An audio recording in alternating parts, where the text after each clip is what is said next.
"Pack what matters most," Emmett Covington said, his voice low and steady as iron rails, kneeling down so that his eyes were level with the two small faces staring up at him, with expressions caught somewhere between terror and desperate hope. "Leave the rest. I will carry what you cannot." Evelyn Maddox heard those words from across the dusty yard, and something inside her chest cracked open like dry timber under a summer sky. She had been holding herself together for 3 days.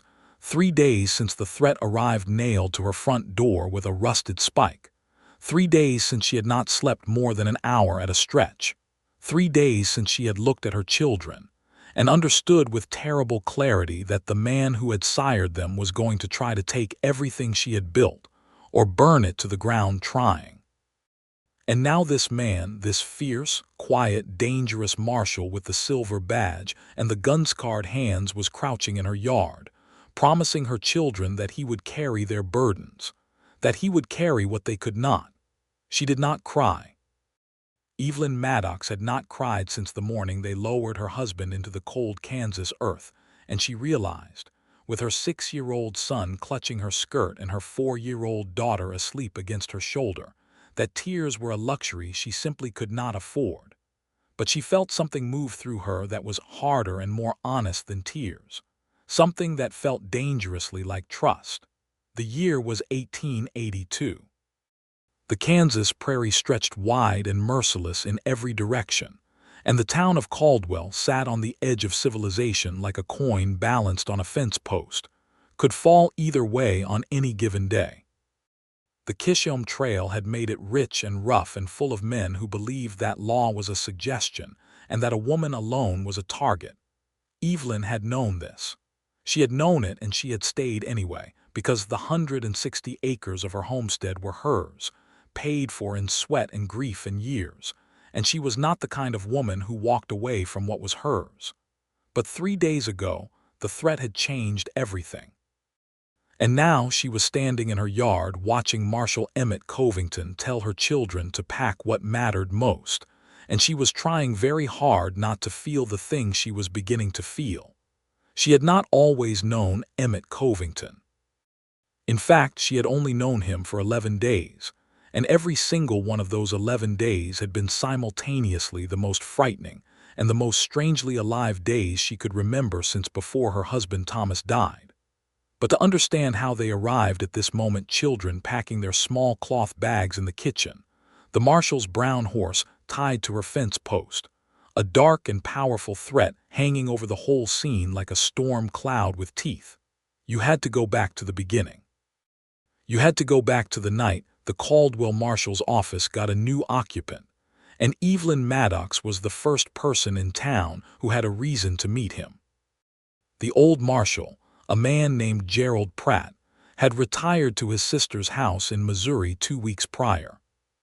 He had been decent enough in his time, but age and bourbon had made him slow, and the new territorial marshal sent up from Wichita was, according to the telegram that arrived at the post office on a Tuesday morning, a man named Emmett Covington, formerly of the Texas Rangers, with a record of service that made even the Caldwell Town Council, a body not easily impressed, go quiet and respectful when they read it aloud.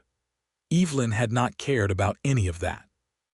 She had gone to the marshal's office that first Tuesday evening not because she was curious about the new lawman's credentials, but because her neighbor, old Clarence Webb, had told her that someone had been cutting her fence wire on the eastern edge of her property, and the last time that happened, 3 of her cattle had wandered into the road, and one had been shot by a passing drover who claimed he had not seen it until too late. She wanted it reported. She wanted it on record. She wanted someone official to know. What she had not wanted, had not expected, had not prepared herself for in any meaningful way, was to walk through the door of the marshal's office at 6:30 in the evening and find Emmett Covington sitting at the desk with his long legs stretched out, reading what appeared to be a very worn copy of Shakespeare's sonnets. He had looked up when she came in, and his eyes were the particular gray-green of river water in late afternoon light, and he had said simply, "Evening, ma'am. What can I do for you?" Evelyn had stood in the doorway for a moment longer than was strictly necessary, She was 31 years old. She had been widowed for 2 years. She was not a woman given to flights of fancy or romantic foolishness. And yet there was something in the way this man looked at her. Not with the lazy appraisal she was accustomed to from most of the men in Caldwell, who saw a young widow and immediately began calculating odds, but with a kind of level, genuine attention, as though what she had come to say actually mattered, before she had even said it. She had told herself it was simply the surprise of finding a lawman reading Shakespeare. She had gone in and reported the fence cutting. He had listened carefully, asked precise questions, written everything down in a small leather notebook, and told her he would ride out to the eastern edge of her property the following morning to have a look. He had, and when she had brought him out a cup of coffee while he examined the cut wire, he had thanked her quietly, and she had noticed that his hands, holding the cup, were steady and careful, and that there were old scars across the knuckles of his right hand that told a story she did not yet know. "Someone's been doing this deliberately," he had said, not looking at her but at the clean diagonal cut of the wire. "This is not a break from cattle or weather. Someone with wire cutters walked along this fence line and made specific methodical cuts. They wanted the wire down without making it look like vandalism." "I know," Evelyn had said. He had looked at her then. "You know who? I have a suspicion." He had waited. He was, she would learn, a man comfortable with silence in a way that very few people were. He did not fill quiet space with words. He simply waited in it, patient as stone, until the other person was ready. "My late husband had a brother," she had said, "Dale Maddox. He was passed over when Thomas's will was read. Thomas left everything to me and the children. Dale has never accepted it." Emmett had looked at her steadily. "Has he threatened you directly?" "Not in words I could take to a court, not yet." "But you think he cut your fence?"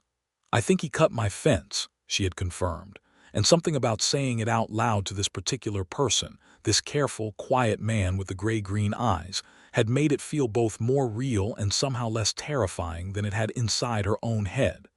That was 9 days before the morning he would kneel in her yard and tell her children to pack what mattered most. In those 9 days, Emmett Covington had become, without either of them exactly intending it, something close to a constant presence in Evelyn Maddox's days. He had ridden past her property on his regular patrols, which happened to take him along her eastern fence line more often than strict geography required. He had stopped in twice to update her on his inquiries, which had turned up 3 separate witnesses who had seen Dale Maddox's wagon near her property the evening before each fence-cutting incident. He had, on one occasion that she still thought about with a confusing mixture of warmth and alarm, arrived at her door at 11 o'clock at night because he had seen lamplight burning in her windows and wanted to make certain everything was all right. It had been. She had been sitting up late with her son, Henry, who was 8 years old and prone to night terrors, reading to him from a copy of Robinson Crusoe, until the boy had finally fallen asleep with his dark head against her arm. She had come to the door with Henry's weight still warm in her memory, and found Emmett Covington standing on her porch in the dark, hat in hand, and the whole thing had felt so unexpectedly tender that she had not known what to do with herself. "Everything is fine," she had told him. "Henry had a difficult night. The boy sleeps poorly. Since his father died, he was 6 when it happened. He remembers enough to grieve but not quite enough to understand it." Emmett had nodded slowly. She had noticed he did not offer any of the easy, hollow condolences that most people reach for automatically. He had simply said, "If it would help him, I know the night sky fairly well. Sometimes when I was young and afraid of the dark, knowing the names of things in it made it smaller, made it less frightening." He had paused. "That may sound foolish." "It doesn't," Evelyn had said, and meant it completely. He had ridden away after that, back into the dark Kansas night, and she had stood on her porch for longer than was sensible, listening to the sound of his horse's hooves fade, feeling something stir in her that she had been carefully, deliberately keeping still for 2 years. Her daughter, Clara, was 6 years old and had her father's dark eyes and her mother's stubborn chin. Clara had noticed the Marshal's increased presence with the uncanny perception of small children, and on the third day of Emmett's regular visits, she had asked Evelyn with complete directness, "Is that man going to be our new papa?" Evelyn had gone very still. She had been standing at the kitchen stove, stirring a pot of beans, and she had kept stirring for a moment before she trusted herself to turn around with a calm expression. "He is the town marshal," she had said. "He is doing his job." Clara had looked at her with those dark, knowing eyes and said nothing more. But the question had planted itself somewhere inside Evelyn and refused to lie down quietly. The day everything changed, the day the threat became something sharp and undeniable, was the 8th day. Evelyn had driven her wagon into Caldwell to buy flour and lamp oil, leaving Henry and Clara with her neighbor Margaret Webb, Clarence's wife. When she returned that afternoon, there was a letter tucked under a rock on her porch steps. It was not posted through the mail. Someone had left it by hand, and though it was not signed, she recognized Dale Maddox's cramped, aggressive handwriting as surely as she would have recognized his voice. The letter said that she had 1 week to sign over the property deed to him, or he would ensure that the marshal's office received evidence that she had been selling stolen cattle. The evidence, the letter promised, was manufactured and convincing. He had friends in the Territorial Land Office and in the county courthouse who owed him favors. He would destroy her reputation, challenge her title to the land, and see to it that she lost everything, including, he wrote with a cruelty that made her hands shake, custody of her children, whom a court might see fit to place with a proper male relative since their mother had proven herself a criminal.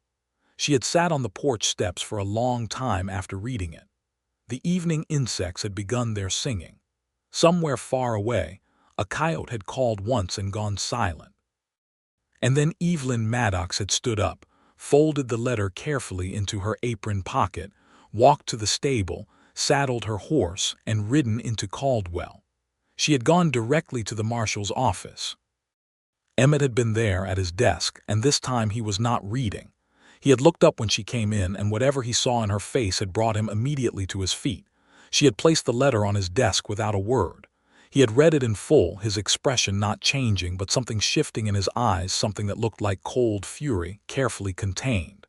"When did this arrive?" he had asked. "Today, this afternoon. Did you see anyone near your property when you returned?" "No." "But I was in town most of the day."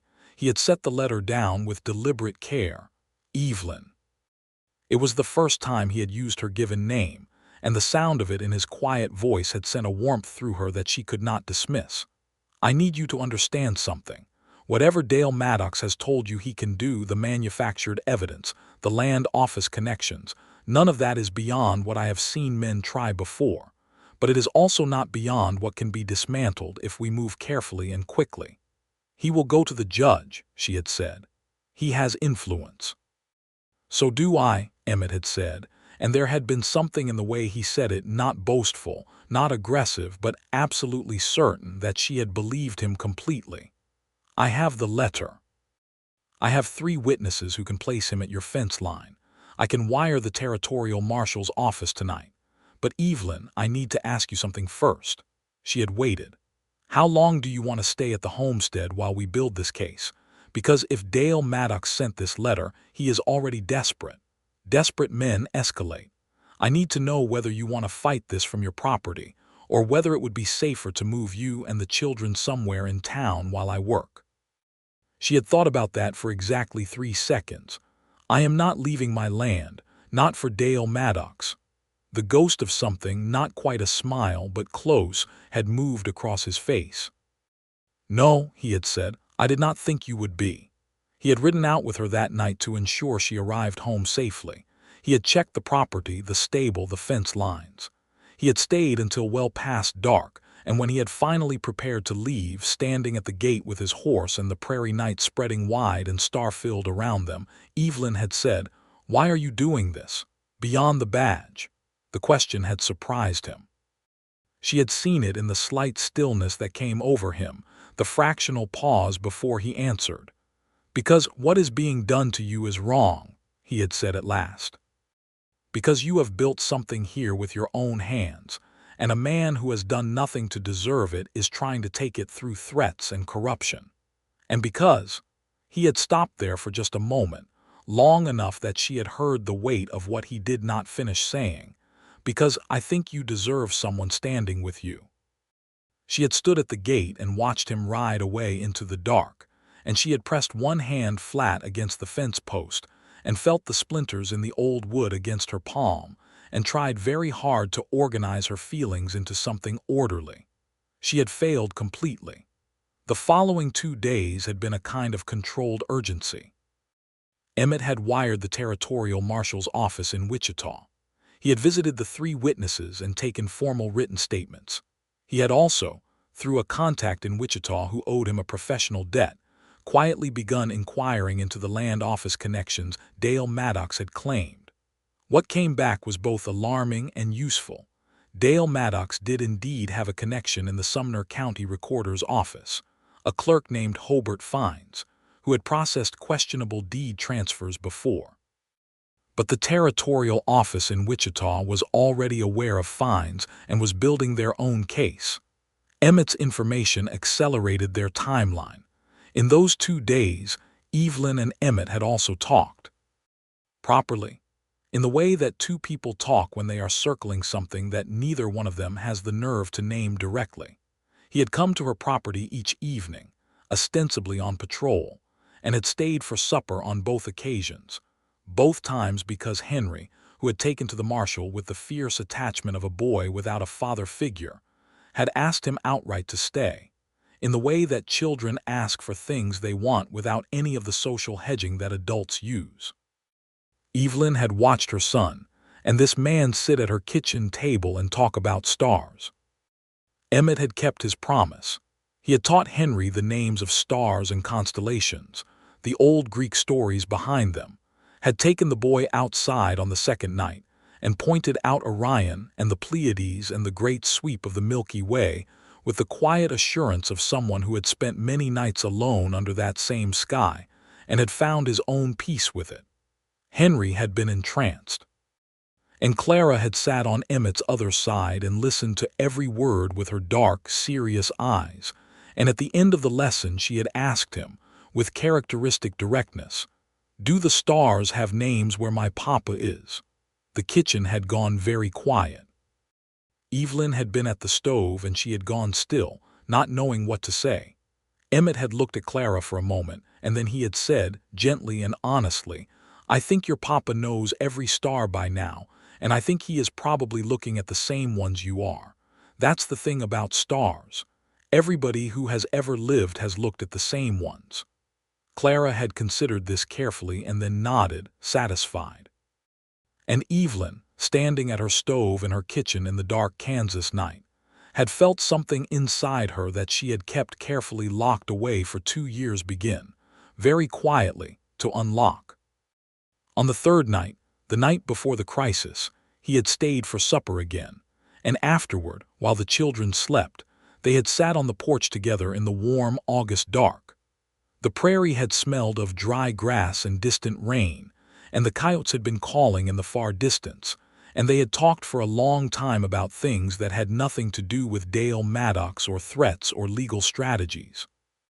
He had told her a little about his years with the Texas Rangers, the long, hard, lonely quality of that work, the moral weight of it, the moments of doubt that came in the dark hours of the night when a man wondered whether the law he enforced was truly just or whether it was simply the will of those with enough power to write it down. She had told him about her years on the homestead, the first terrible winter when the sod house had let in the cold in ways she had not imagined, when Thomas had still been alive, and they had been so frightened and so determined and so completely, stubbornly in love with the life they were trying to build. "Did you love him very much?" Emmett had asked quietly, not looking at her, looking out at the dark prairie. "Yes," she had said, equally quietly. "He was a good man, an honest man. He worked himself to death trying to give us something permanent." She had been quiet for a moment. "I used to be very angry about that, about how hard he worked, but I understand it now. I understand the need to build something that will last." He had turned and looked at her then in the darkness, and she had looked back, and neither of them had said anything for what felt like a very long time. And then he had said, "I have not been in one place long enough in a long time to want something to last. And now?" She had asked, and her voice had been steadier than she felt. He had looked at her for one more long moment. "And now," he had said, and left the sentence there, incomplete and full of meaning, hanging between them in the warm, dark air. He had ridden away that night too.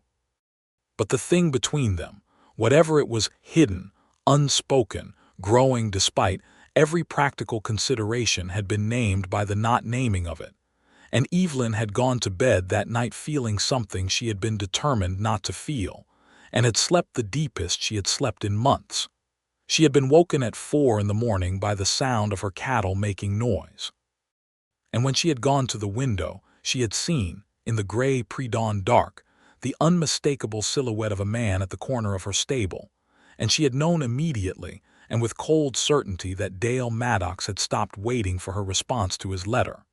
She had not panicked.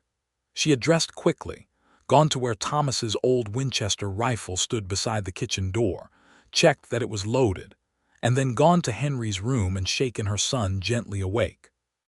"Take your sister into the cellar," she had whispered. "Do it quietly and do not come up until I tell you." Henry, who was 8 years old and had grown up in this country and understood certain things instinctively, had nodded and slipped out of bed without a word. Evelyn had heard the soft sound of the cellar door, and then she had gone to the front of the house and looked out through the window and counted 3 shapes in the yard now. 3 men. One of them she recognized by the way he held himself, the wide-planted stance, the particular set of the shoulders. Dale Maddox. The other 2 she did not know. She had been standing there, Winchester in hand, calculating the distance to the nearest neighbor and the absolute impossibility of getting to Caldwell for help, when she had heard, from the direction of the road, the sound of a single horse moving at speed. And then the sound had slowed, and a voice she recognized had called out, calm and carrying, across the dark yard. "Dale Maddox, this is Marshal Covington. You and your men are standing on private property at an unlawful hour. I am going to ask you to move away from that stable and toward the road now." The sound of that voice in the dark had done something to Evelyn that she did not have words for. Relief was part of it. But it was more than relief. It was the particular feeling of not being alone in a moment when you had expected to be, and she had stood at her window with the rifle in her hands and felt that feeling move through her like warm water. What followed had been tense but mercifully brief. Dale Maddox had blustered. He had the bluster of a man who had expected to face a woman alone and found a marshal instead, and it was the bluster of someone who knew he had already lost but was not ready to admit it. He had claimed he had a right to be there. Emmett had said with perfect calm that he had a warrant for Dale Maddox's arrest on charges of criminal threatening, property vandalism, and conspiracy to commit fraud against a federal homestead claim, and that he would be taken into custody now or Emmett would be compelled to take more forceful action. Dale Maddox had looked at his 2 hired men. They had looked back at him. And then, with the instinct of men whose loyalty extended exactly as far as their payment, they had stepped back and then walked away into the dark without a word. Dale Maddox, alone and deflated, had submitted. Emmett had ridden him into Caldwell, and Evelyn had stood on her porch and watched them go, and then she had gone to the cellar and opened the door and found Henry and Clara sitting together in the dark with a candle between them, Henry's arm around his little sister, both of them looking up at her with wide, frightened eyes. "Is it over?" Henry had asked. "He is arrested," she had said. "Marshal Covington took him." Henry had let out a breath that was too old and too weary for an 8-year-old boy, and Clara had crawled up the cellar steps and pressed herself against Evelyn's legs, and Evelyn had held her daughter and thought that this needed to end. She needed to end this, not just Dale Maddox's threat, but the state of constant, grinding fear that her children had been living in without even fully understanding it. Emmett had returned at dawn. She had seen him ride in through the kitchen window while she was making coffee, and she had gone to the door and he had dismounted and come to the porch, and she had simply handed him a cup of coffee without a word, and he had taken it and said, "He is in custody. I have wired Wichita. The territorial marshal is sending a deputy to escort him to the county seat for formal charges." And the connections he mentioned, the land office. Hobart Fines was arrested yesterday evening in Wichita. The territorial office moved on him last night. Whatever Dale Maddox was counting on from that direction is gone. She had stood there with her own cup of coffee in the early morning light, and the relief had been so enormous that for a moment she had felt slightly unsteady. He had reached out, a small, careful movement, and his hand had covered hers where she held the cup, just for a moment, steadying. "It is not entirely over," he had said carefully. "There will be a trial. You will likely need to give testimony, and Dale Maddox has extended family who may continue to be a concern. I know, but the immediate threat is contained." He had paused. "You and the children are not in danger today." She had looked at him over the rim of her coffee cup in the early morning light, and the warmth of his hand on hers had still been present in her skin, and she had thought about 2 years of fighting alone, and the way this man had appeared 11 days ago with a book of Shakespeare and a level gaze and had, without making any sort of scene about it, put himself between her and everything that was coming. "Why did you come last night?" she had asked. "In the middle of the night. How did you know?" "I didn't know with certainty," he had said, "but I had a strong feeling." Dale Maddox had not responded to the warrant I had prepared, which told me he was planning to act before it could be served. I did not want to leave you unprotected overnight. He had hesitated, and she had seen something move through him, something that was not quite the careful professional composure he wore so steadily. "I could not leave you unprotected," he had amended quietly. They had stood in the early morning silence looking at each other, and the thing between them had been so present and so undeniable that Evelyn had felt almost breathless with it. But she had not said anything. Neither had he. And then Henry had appeared at the door with his dark hair sticking in every direction and announced that he was extremely hungry, and the moment had passed, though not gone at all. The day had been spent in a kind of suspended aftermath. Emmett had remained at the property through the morning, not because there was specific work to be done, but because leaving had seemed wrong to both of them without either one saying so. He had helped Henry fix a fence rail that had been loose for weeks. He had sat with Clara while she drew pictures at the kitchen table and answered her steady stream of questions about horses and guns, and whether a person could live on a ranch all by themselves without needing anyone, and inevitably whether he was lonely. "Sometimes," he had told Clara honestly, "but I think that will change." Clara had looked up from her drawing and looked at him with those knowing dark eyes, and then she had looked across the kitchen at her mother and then back at Emmett, and she had said, without inflection, "Good." Evelyn, who had heard this from the next room, had gone very still and then quietly, privately, smiled for the first time in 3 days. It was later that afternoon when everything converged.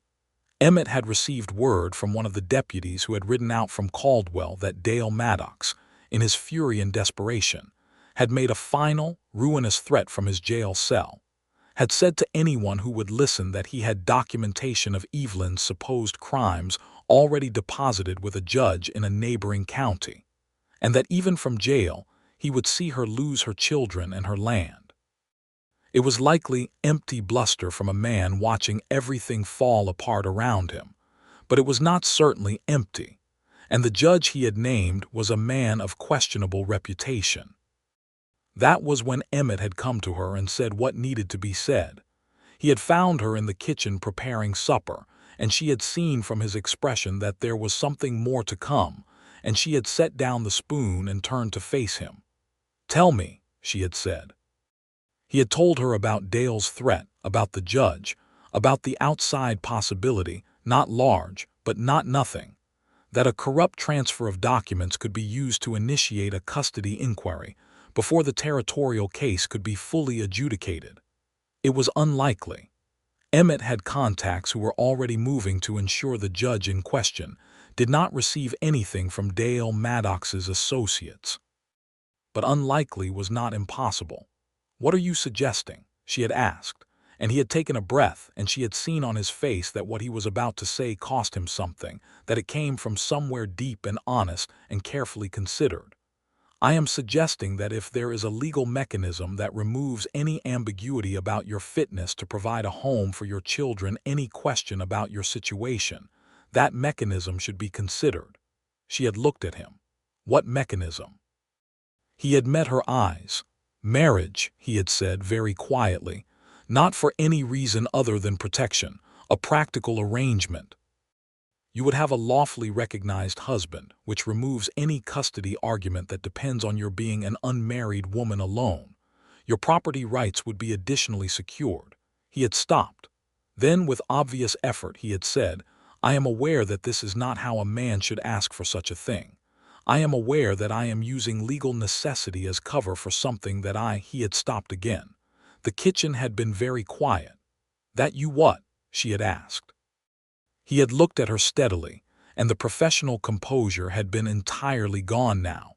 And what was underneath it was something honest and a little exposed and entirely real. "That I have wanted, since approximately the second evening I spent in this kitchen, to have a reason to stay," he had said. Evelyn had stood very still for what felt like a long time.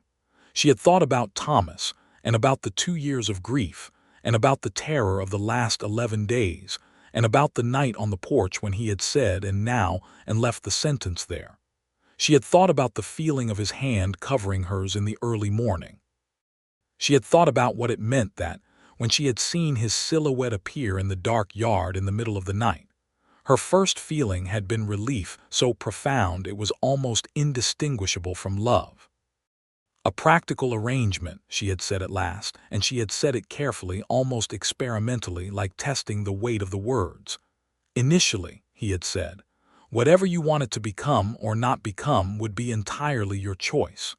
She had looked at him for a long moment more. Then she had turned back to the stove and picked up her spoon and said, "You should stay for supper." "I will do that," he had said, and she had heard in his voice the quietest relief she had ever heard in another person's voice, and it had been the most eloquent thing she could imagine. And that was the day, that supper that evening, that conversation barely started and already so full of meaning.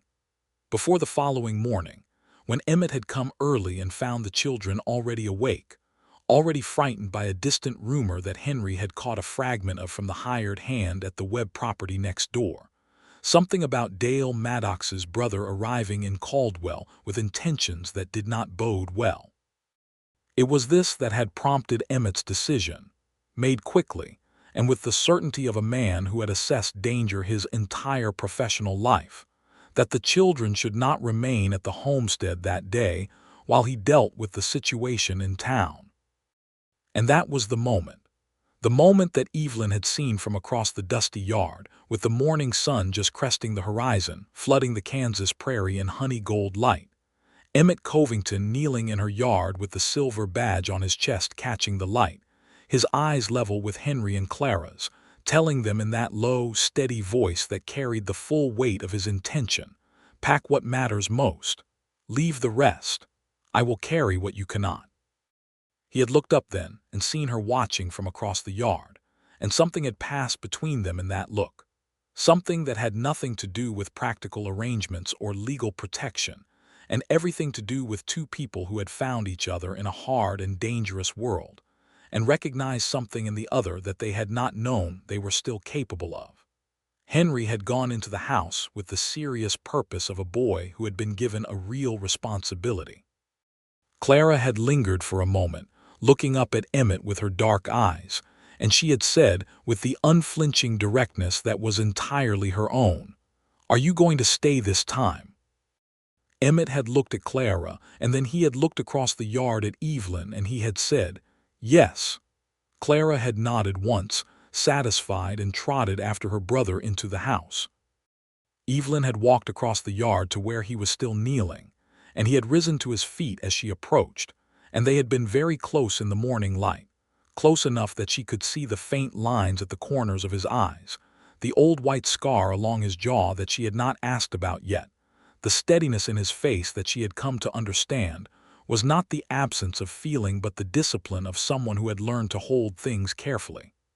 "Dale Maddox's brother," she had said. "Arrived last night. His name is Frank Maddox and he has a reputation in Dodge City that makes his brother look cautious. I am going to Caldwell to make certain this is contained before it becomes anything further." He had paused. "I want you and the children in town today. At Margaret Webb's. It is safer. And you." "I will handle Frank Maddox," he had said, with that absolute, quiet certainty that she had learned to read now, not arrogance, but the settled confidence of a man who had faced worse and come through it and knew, without dramatics, what he was capable of. She had looked at him in the morning light and she had made a decision. "Emmett," she had said, and his name in her voice had sounded like something she had been practicing for a long time without knowing it. "When this is over, when all of it is over, I do not want a practical arrangement." He had gone very still. "I want the real thing," she had said, "if you still want to stay." He had looked at her for a long moment, and then he had done something she had not seen him do in all 11 days of their acquaintance. He had smiled. Not the ghost of something, not the almost smile she had glimpsed once or twice before, but a full and genuine smile that changed his whole face and made him look younger and warmer and entirely himself in a way that she understood she would spend a long time thinking about. "I absolutely still want to stay," he had said. She had had to look away then because the feeling was simply too much to sustain head-on, and she had looked out at the Kansas prairie instead, at the wide golden morning, and taken a breath, and then she had gone inside to help her children pack what mattered most. What happened in Caldwell that morning was later described by several witnesses as the most efficient piece of law enforcement they had seen since the Earp brothers were working the Dodge City cattle season 4 years prior. Emmett rode into town alone and went directly to the hotel where Frank Maddox was known to be staying. What passed between them in that conversation was private, but the outcome was witnessed by half of Main Street. Frank Maddox came out of the hotel in handcuffs, escorted by Emmett and 2 Caldwell deputies, loaded into a wagon, and transported to the county seat to join his brother in custody. Frank Maddox's 2 companions, a pair of hired men whose presence in Caldwell Emmett had already catalogued, and whose records he had wired for that morning, made the sensible decision to leave town before the law decided they were accessories to the various charges accumulating around the Maddox name. By noon, it was done. Evelyn heard about it from Margaret Webb, who had heard it from Clarence, who had heard it from the barber, who had been standing outside his shop when the whole thing unfolded. She had been sitting at Margaret's kitchen table with her hands wrapped around a cup of tea, listening with her eyes cast down, and her breathing careful and even. When Margaret finished, Evelyn had looked up and said, "Thank you," and Margaret, a practical woman in her 60s who had lived on the Kansas prairie for 30 years and had seen every manner of trouble, had looked at her over her own teacup and said, with the directness of long friendship, "That man is completely gone on you, Evelyn." "I know," Evelyn had said quietly, and she had not looked away when she said it. He had come to Margaret's house at 12:30. He had knocked at the door and Evelyn had opened it and he had said, "It is over. Frank Maddox is in custody. You can go home." She had looked at him in the noon light. He was dusty from riding and there was a tension in his jaw that suggested the morning had not been entirely without difficulty, though he would not likely elaborate on that. She had said, "Are you all right?" He had seemed slightly surprised by the question. "Yes, I am fine." "Emmett," she had said, "are you all right?" He had looked at her for a moment and something had shifted in his expression, a small, careful opening. "I have been better," he had admitted, which from this man was a remarkable degree of candor.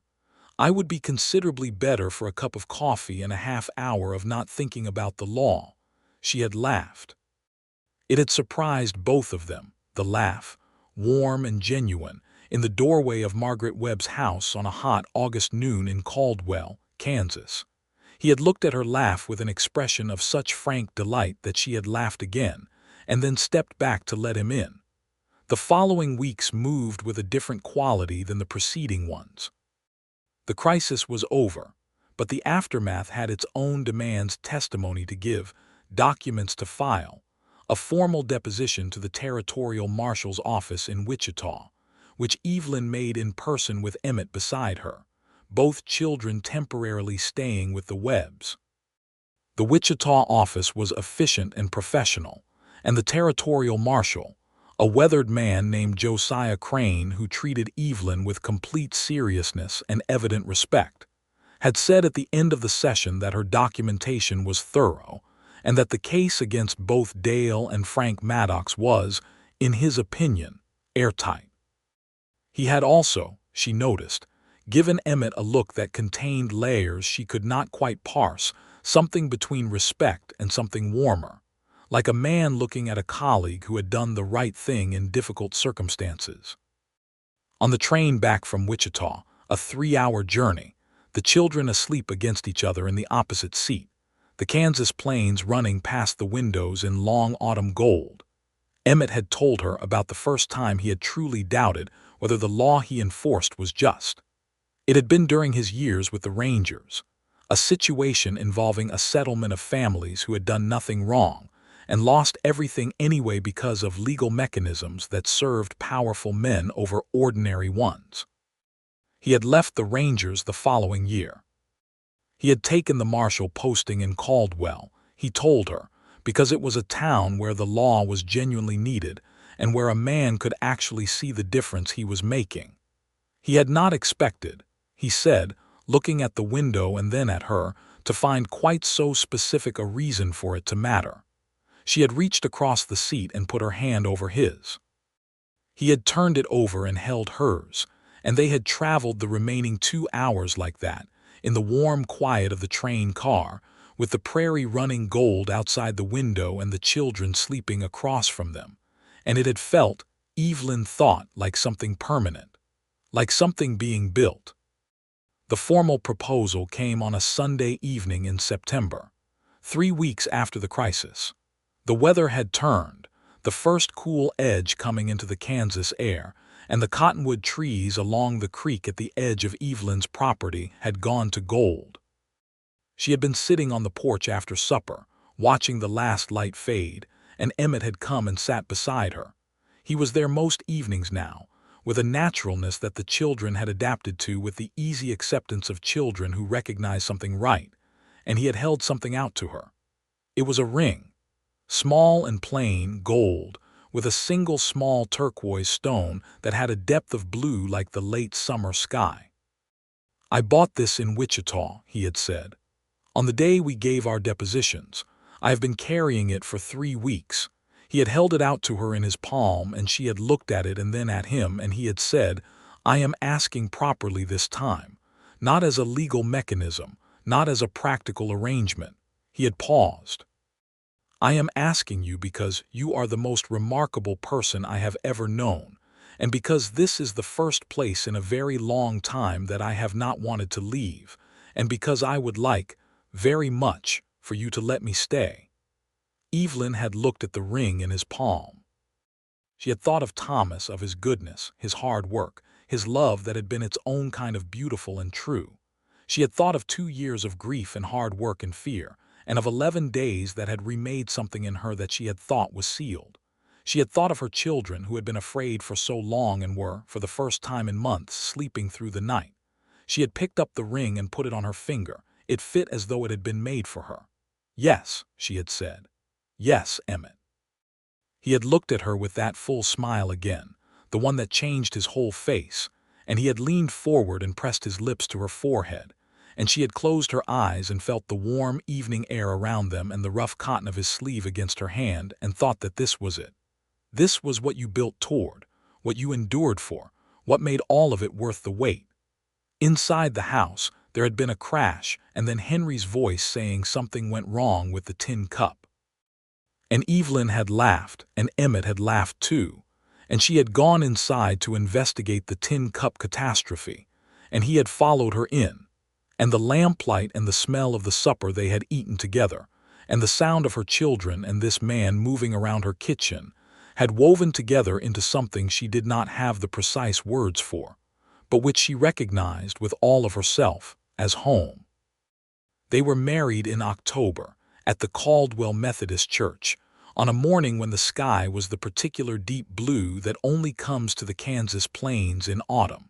Margaret and Clarence Webb were there. The Caldwell Town Council was there, men who had grown, in the preceding weeks, from being merely grateful for their new marshal's effectiveness to being genuinely fond of him in the way that a small community becomes fond of someone who has proven, quietly and without drama, that he is there for the right reasons. Josiah Crane, the territorial marshal, had ridden down from Wichita himself, which he claimed was routine business, and which everyone understood was nothing of the sort. Henry wore his best shirt and stood beside Emmett with the solemn pride of a boy who has been given the role of best man and intends to take it absolutely seriously. Clara wore a dress that Margaret Webb had helped Evelyn sew from blue calico, and she stood beside her mother and held a small bunch of late autumn wildflowers and looked, for the entire ceremony, like someone watching something she had predicted come true. The ceremony itself was simple and direct: a Methodist minister, a church full of morning light, vows exchanged with the kind of complete quiet attention that comes from two people who mean every word they say. When Emmett looked at Evelyn and said that he would protect and honor her for the rest of his life, his voice was steady and low and entirely without performance, and it was the most convincing thing she had ever heard. When she looked at him and made the same promise in return, she felt the full weight of it, not as burden but as anchor, as the thing that keeps a ship in place when the storms come. After the ceremony, standing in the autumn sunlight outside the church while people talked and children ran between the adults' legs and someone somewhere had produced a fiddle, Emmett had taken her hand and held it with the careful, steady grip that she had learned was entirely characteristic of him. Nothing showy, nothing excessive, just present and certain and real. "Marshal and Mrs. Covington," Margaret Webb had said, with enormous satisfaction, shaking both their hands at once. "That sounds," Evelyn had said, testing it, "exactly right." Emmett had looked at her with those gray-green eyes, and she had felt the warmth of his gaze like the October sun on her face, and she had thought, yes, exactly right. The trial of Dale and Frank Maddox took place in early December in the Sumner County Courthouse. Evelyn gave her testimony calmly and clearly, and Emmett gave his with the precision and completeness of a man who had kept perfect records and knew the law inside out. The manufactured evidence that Dale Maddox had threatened to deploy had been entirely dismantled by the Territorial Office's investigation, which had uncovered not only Hobart Fiennes's involvement, but a much broader pattern of fraudulent deed transfers that implicated two other parties whose names made the court go notably quiet. Dale Maddox received 5 years in the federal penitentiary. Frank Maddox, whose record included prior offenses, received 8. The corrupt land clerk Hobart Fiennes received a separate sentence of 3 years. And a telegram arrived at the Covington homestead. She had begun, without ceremony, to think of it as that, the following morning confirming that all claims and challenges to Evelyn's title to the land had been formally withdrawn and the deed secured without further dispute. She had read the telegram at the kitchen table, and Henry had looked over her shoulder and read it too, and when she had set it down he had said, in the quiet, certain voice that sometimes reminded her so much of his father that her chest ached with tenderness, "It's done then." "It is done," she had confirmed. Emmett had been at the stove making coffee. He had developed, over the preceding weeks, a specific method involving a particular amount of grounds and a particular temperature that he maintained was the correct way, and which Evelyn found she had simply accepted. And he had not turned around, but she had seen the set of his shoulders ease in a way that she had come to recognize as his version of a much larger emotional exhale. Christmas came to the Covington homestead with a different quality than it had in 2 years. There was a tree, a small cedar that Henry and Emmett had gone out together to find and cut, which had required the better part of a Saturday morning, and had apparently involved a significant amount of argument about which tree was best, and had concluded with both of them arriving home in high spirits, dragging the largest cedar tree Evelyn had ever seen through her front door. She had stood in the parlor looking at it and said, "It is enormous," and Henry had said, "We know," with enormous satisfaction, and Emmett had looked like a man who had not done anything so completely enjoyable in years. They had decorated it with popcorn strings and cut paper shapes, and a handful of small glass ornaments that Evelyn had kept carefully wrapped in cloth in the bottom of her cedar chest, things from before, from when Thomas was alive, from when the children were smaller. She had unwrapped them carefully, and Emmett had watched her do it and had not said anything. But when she had looked up from the last one, his expression had been so full of quiet understanding that she had felt no need to explain. "These are good things to keep," he had said simply. "Yes," she had said, "they are." On Christmas Eve, after the children were in bed and the house was quiet, they had sat together by the stove with the lamp turned low and the small cedar tree standing in its corner with its decorations, and Emmett had given her a book, a beautiful, cloth-bound copy of Jane Eyre that he had ordered from a bookseller in Kansas City 3 months ago and had been hiding in his saddlebag, and she had given him a compass. Not the functional navigational kind, though it was that too, a beautiful brass compass with a fine engraving on the back that she had arranged through the watchmaker in Caldwell, and the engraving read simply, "True North," with all the words that fit in that.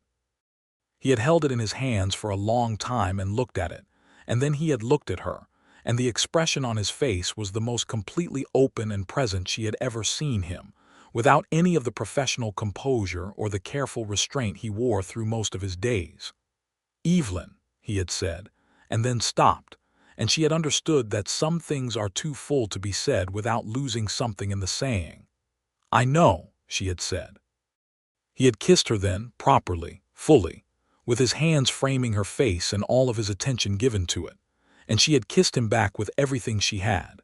And outside the wind had come across the Kansas prairie, and the cottonwood trees had rattled their bare branches, and the stars had been out in full brilliant array.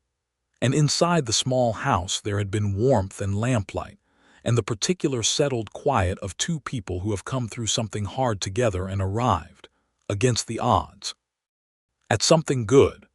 Spring came early to the Kansas plains that year, 1883, arriving with a warmth that surprised even the long-time residents.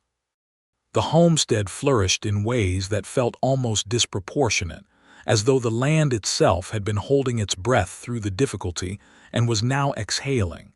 The cattle were healthy. The winter wheat was well established.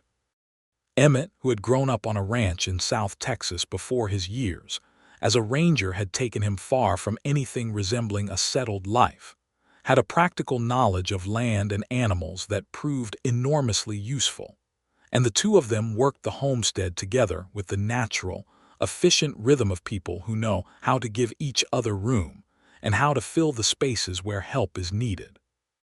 Henry, who had been quiet and watchful for 2 years, became progressively more himself, curious, energetic, full of opinions about horses and weather and the proper way to build things.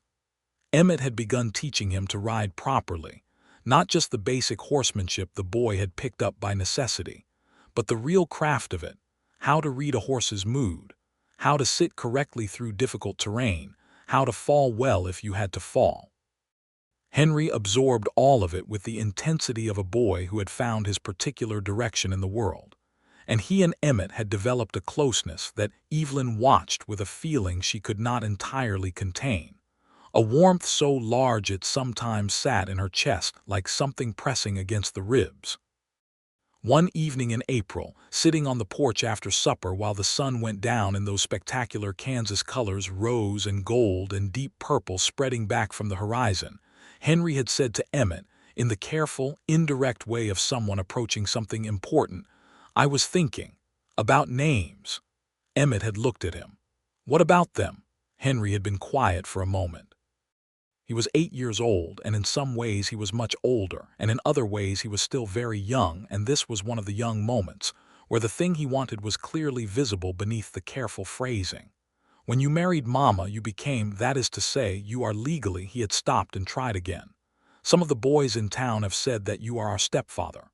That is correct, Emmett had said with steady patience. I was thinking, Henry had continued, that I would like to be called Covington. If you did not object. The porch had been very quiet.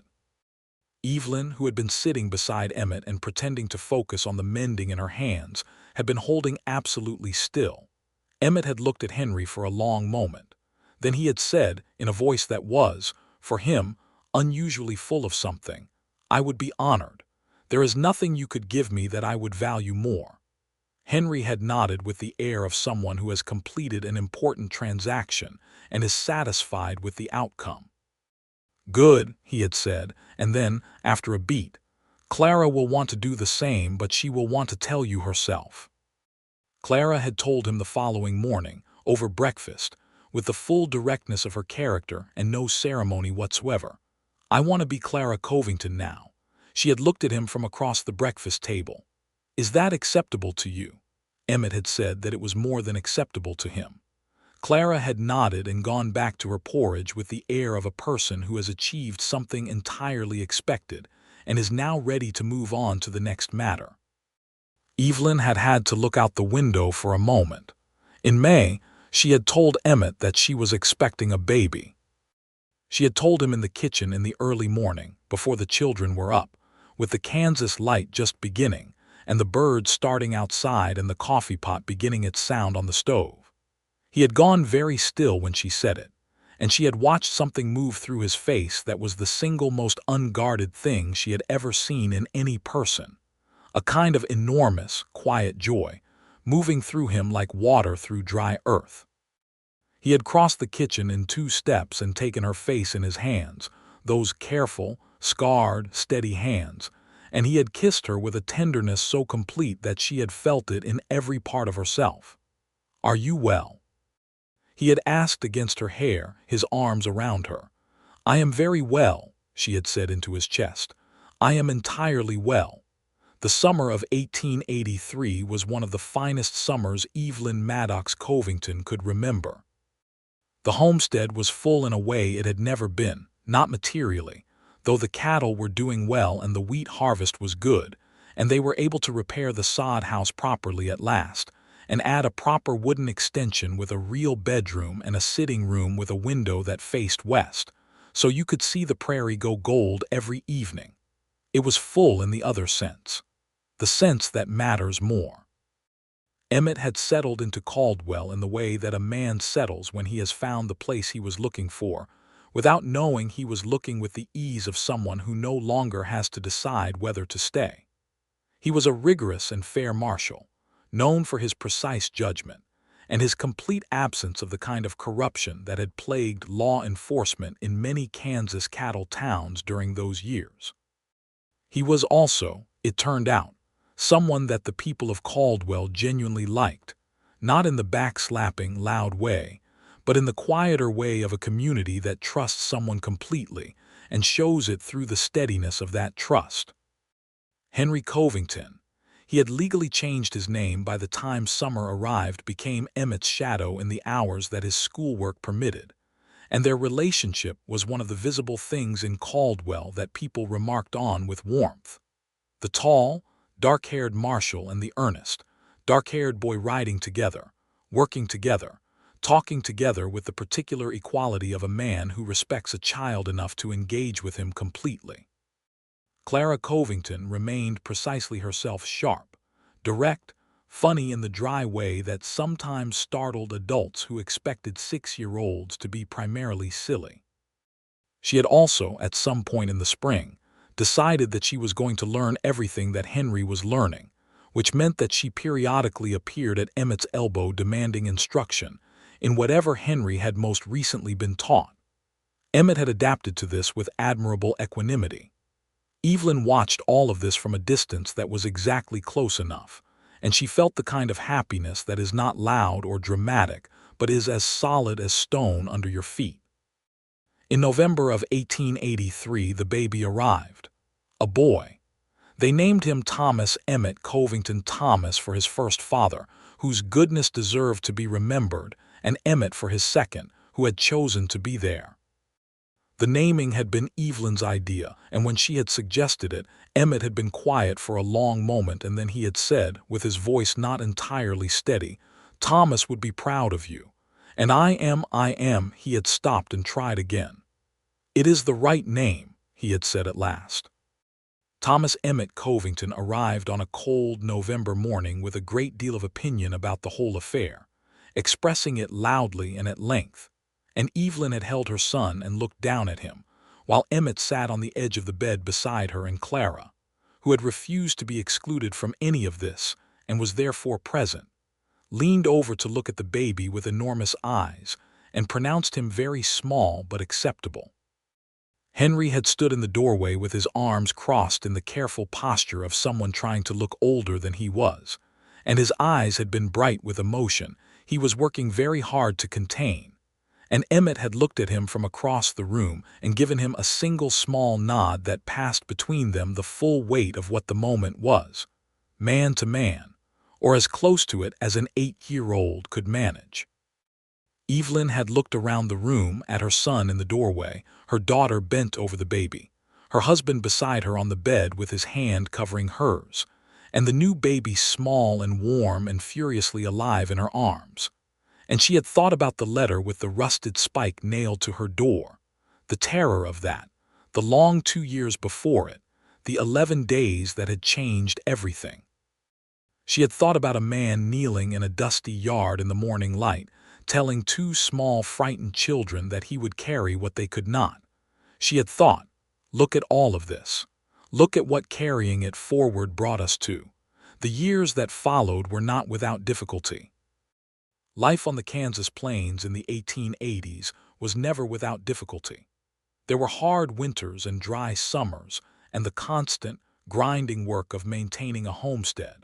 And there were illnesses that frightened them and setbacks that required regrouping, and the ordinary, daily challenges of raising children and running a household, and doing the kind of work that does not offer many days off. Dale and Frank Maddox served their sentences, and, as far as anyone could determine, receded into the distant past older, quieter, defeated in the particular way of men who have spent years discovering that the world is less susceptible to their will than they believed. Emmett received a commendation from the Territorial Marshal's office in 1884 for his work dismantling a cattle theft ring that had been operating across 3 counties, and with it came an offer of advancement, a senior posting in Wichita, more authority, more pay.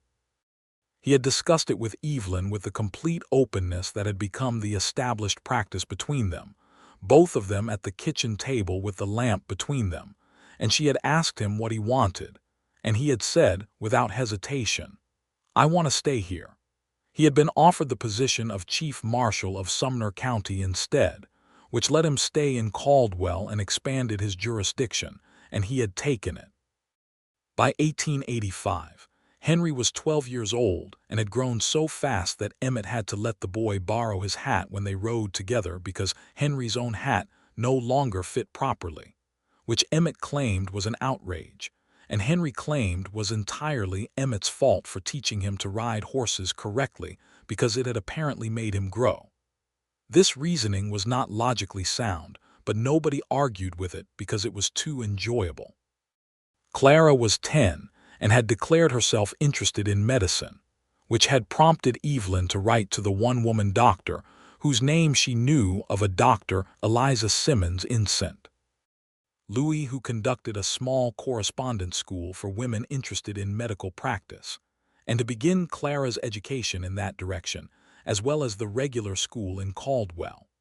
Dr. Simmons's initial response, when Clara wrote to her directly to introduce herself, had been to remark that the girl's letter showed the clearest scientific mind she had encountered in a very long time.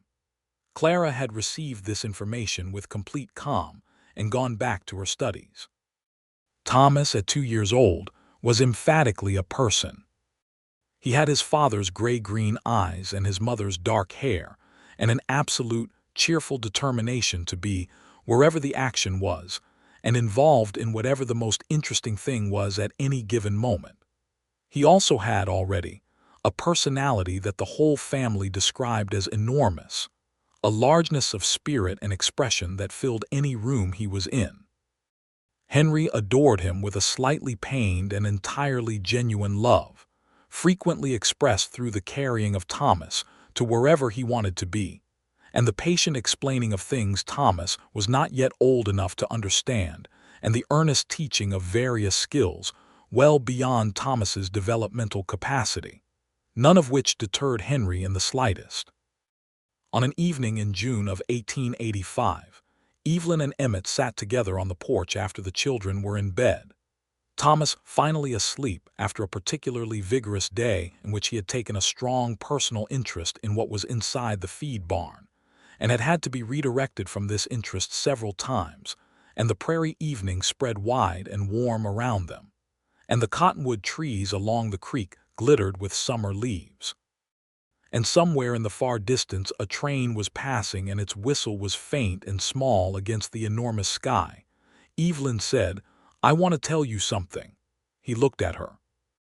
In the evening light, with the lines of the years in his face and the gray beginning at his temples and the complete steady attention he gave her when she spoke, he was, she thought, the most beautiful person she had ever known in the specific way that people become beautiful when you know exactly who they are.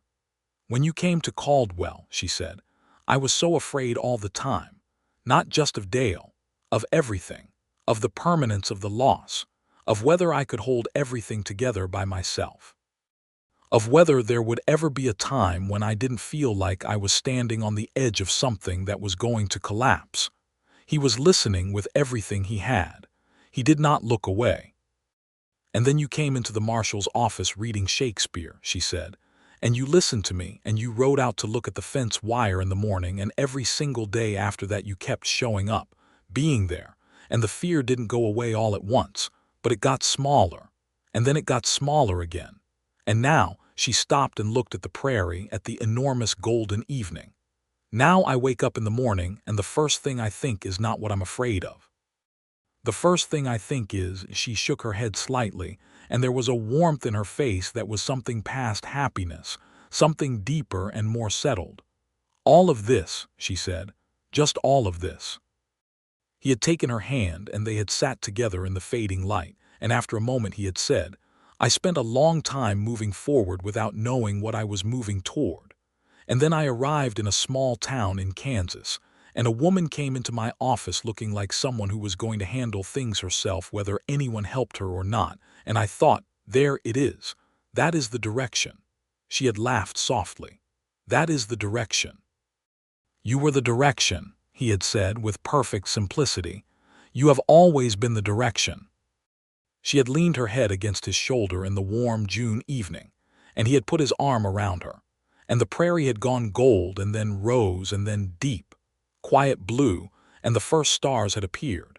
And somewhere inside the house Thomas had made a sound in his sleep that suggested he was dreaming of something excellent, and the cottonwood leaves had whispered in the light breeze, and the train in the far distance had gone entirely silent. Later that year, in the autumn, Evelyn told Emmett she was expecting another baby. He had smiled that full, complete smile that she still loved as much as she had the first time she saw it, the one that made him look entirely himself, and he had said, "Good, the house is not quite full enough yet." She had laughed and said, "The house is absolutely full enough." "Not quite," he had said. The second baby arrived in the spring of 1886, a girl this time. They named her Margaret, for Margaret Webb, who had been the steadiest and most practical of friends through the hard years, and who cried when she was told, in a way she would have firmly denied if pressed. Margaret Covington arrived with considerably less drama than Thomas had managed, arriving at dawn with the prairie turning slowly gold outside the window. And she was, from the first hours, a person of great tranquility, looking at the world around her with wide, calm eyes that took everything in without distress, which Emmett said was clearly her mother's disposition, and Evelyn said was clearly her father's. Clara was 11 and considered herself an expert in baby management, having studied Thomas's entire infancy from close range, and she managed the first days with a competence that the midwife, a capable woman named Mrs. Hooper, described as remarkable for a child her age. Henry was 12 and treated Margaret's arrival with the kind of studied composure that only slightly concealed the soft spot he clearly already had for his new sister. Thomas, at 2.5, conducted a careful investigation of Margaret on the second day, declared her interesting, and immediately began the project of teaching her things she was 3 months away from being able to understand. This remained his approach for the next several years. Caldwell in 1886 was changing. The great cattle drives up the Kisham Trail were winding down, the coming of the railroad having shifted the cattle trade in ways that would eventually transform the whole character of the town. But the prairie was still there, unchanged and unchanging, and the homestead was solid and flourishing, and the family that Evelyn had built from grief and determination and 11 days of emergency had become something large and rooted and real. On the 4th anniversary of their marriage, October 1886, Emmett had come home from his rounds in the late afternoon and found Evelyn in the kitchen, and the children scattered at their various occupations throughout the house and yard, and the smell of the supper she was cooking filling the warm kitchen, and he had stood in the doorway for a moment and looked at it all. He had thought about the man he had been 4 years prior, alone, moving, directionless in the specific way of someone who has a direction for work but not for living, and about how he had arrived in a small town with a Shakespeare book and had gone to look at some cut fence wire in the morning and had found, without knowing he was finding it, the entire rest of his life. He had gone into the kitchen and said, "Can I help with anything?" She had turned from the stove and looked at him, and her expression had been so full of warmth and recognition and love, the uncomplicated, full-grown love of people who have lived together through real things, that he had felt it like something physical. "You can set the table," she had said, "and then you can tell me about your day." "My day was entirely ordinary," he had said, getting the plates down from the shelf. "Good," she had said. "I love ordinary days." He had looked at her across the kitchen in the late afternoon light, the woman who had walked into his office with a fence wire complaint, and a look in her eyes that said she was going to handle things herself whether anyone helped her or not, and he had said, with complete honesty and no performance and all of the certainty he had accumulated in 4 years of this, "So do I love them completely." Henry came in from outside with Thomas on his shoulders, both of them loudly negotiating the terms of some arrangement. Clara came down the stairs with a book under her arm and began immediately helping with supper in the practical way that was entirely her own.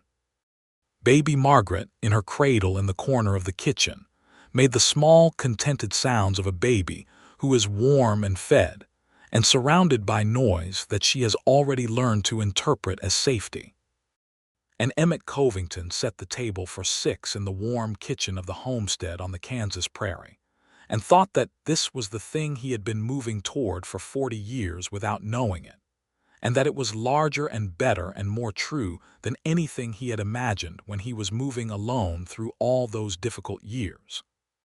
Outside, the prairie sky went from gold to rose to deep October blue, and the first stars appeared above the wide Kansas horizon, and the cottonwood trees along the creek rattled their last gold leaves in the evening wind. And inside the Covington homestead, someone set a dish down too hard on the table, and Thomas laughed about it, and Clara told him to be careful, and Henry said something that made Evelyn laugh out loud, and the whole house was full, absolutely, entirely full of sound and warmth and all the ordinary, extraordinary, irreplaceable details of a life being lived completely. This was what it was to carry what you could not carry alone. This was what it meant to pack what mattered most and leave the rest. The rest had not mattered. Only this had mattered, only this particular, specific, hard-won, deeply loved life. And it was enough. It was more than enough. It was everything.